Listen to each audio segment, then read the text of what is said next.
What if there was a lost episode of One Punch Man where Saitama and Tatsumaki were forced to live together? Well, you're about to find out.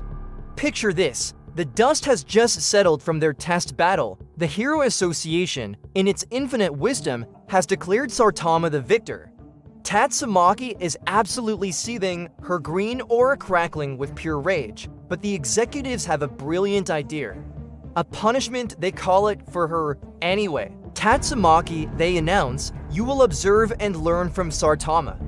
You are to live with him for 1 week. The look on her face is priceless.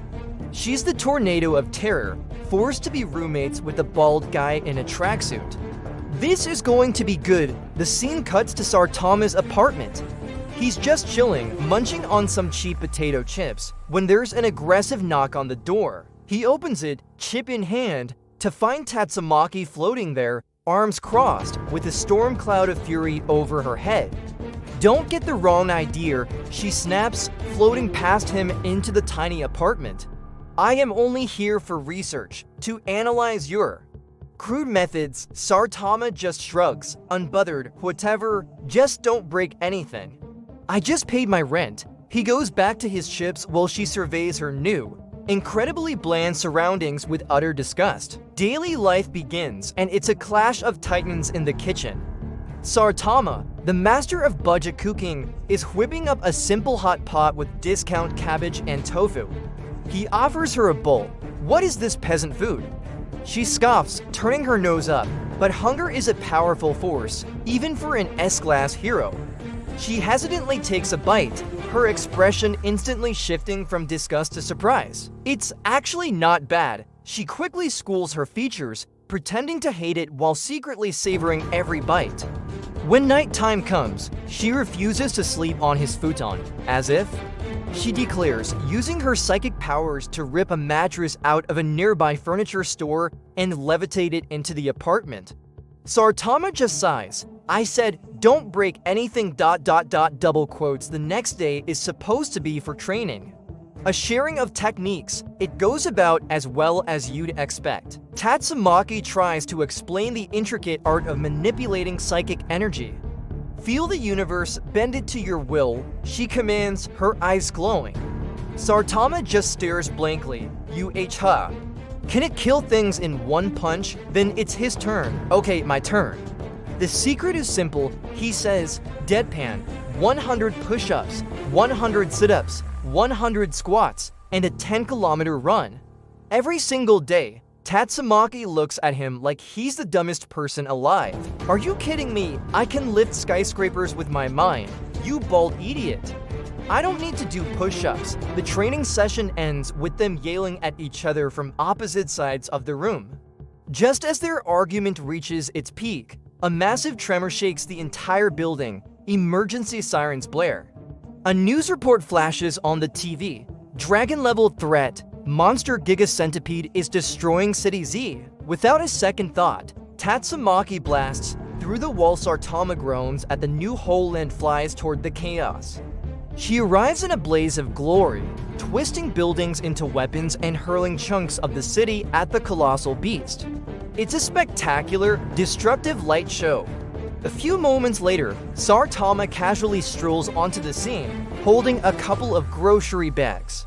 Hey, you're making a mess, he says, completely unimpressed. The fight becomes a strange, chaotic team-up. Tatsumaki, determined to prove her superiority, unleashes her full power. She wraps the Giga Centipede in immense psychic chains, crushing it under unbelievable pressure.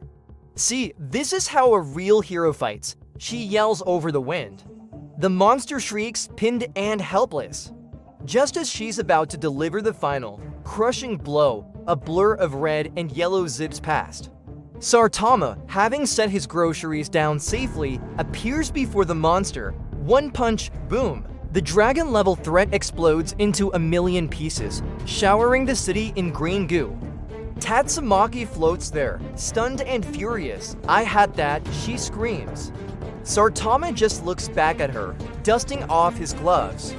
Yeah, but it was in the way of my dinner route. The supermarket has a sale on king crab today. Later that night, the adrenaline wears off. Tatsumaki, having pushed her psychic abilities to the absolute limit, collapses from exhaustion. She's running a high fever, shivering on her levitating bed. She's vulnerable and she hates it. She expects Saitama to mock her, but instead, he walks over quietly. He feels her forehead, then disappears into the kitchen. He returns with a bowl of simple rice porridge and a glass of water. He doesn't say a word, just sets it down beside her and gently drapes a spare blanket over her. For the first time, the tornado of terror is speechless. A faint blush creeps onto her cheeks, and she quickly turns her head away to hide it, muttering a barely audible thanks. The next day, she's feeling better and back to her usual, prideful self. She has to re-establish her dominance. "I'll show you what true power is," she declares. Standing outside his apartment, she focuses her energy, and the entire multi-story building begins to groan and lift off its foundation. The ground shakes and residents start screaming. Saitama walks out, looking mildly annoyed. "Hey, knock it off," Tatsumaki scoffs, "make me." As the building rises higher, he simply reaches out and places two fingers on her forehead, and just like that, her power vanishes. It's like trying to push against a mountain. The building slams back down into place. She stares at him, her eyes wide with shock and a dawning, terrifying realization of the bottomless chasm of power that separates them. That evening, the mood is different. The usual bickering is gone, replaced by a quiet tension. They stand on the balcony, looking out at the city lights. The hole in the wall is still there, letting in a cool breeze. Tatsumaki is the first to break the silence, her voice uncharacteristically soft. "Are you ... Are you ever lonely, being so strong that no one can understand you?" Saitama looks out at the horizon, his expression unreadable. Sometimes he admits after a long pause. "But what can you do? Heroes just have to keep going." Someone has to. In that moment, she doesn't see a clown or an idiot. She sees someone carrying an impossible burden. She quietly sits down on the balcony floor near him, and for a few minutes, there's no yelling, no psychic powers, just two heroes sharing a quiet moment under the stars. The week is finally over. Tatsumaki stands at the door, her belongings packed. She puts on her usual arrogant mask. "Well, this was a complete waste of time," she huffs, not looking at him. "I learned nothing from your barbaric methods." Saitama just gives a small wave. "See ya." She floats out the door without a word of thanks. But as Saitama closes it, he notices a small, folded piece of paper slipped underneath. He picks it up and unfolds it. In neat, slightly shaky handwriting, it reads, "Next time, I'll beat you. Wait for me." A small, genuine smile spreads across Saitama's face. He puts the note in his pocket, turns around, and plops back onto the couch to resume his video game. The battle for the remote is over, but something tells him this isn't the last he'll be seeing of the tornado of terror. Thanks for watching, everyone. If you enjoyed this lost episode, don't forget to hit that like button, subscribe, and let me know in the comments what other what-if scenarios you'd love to see. Until next time.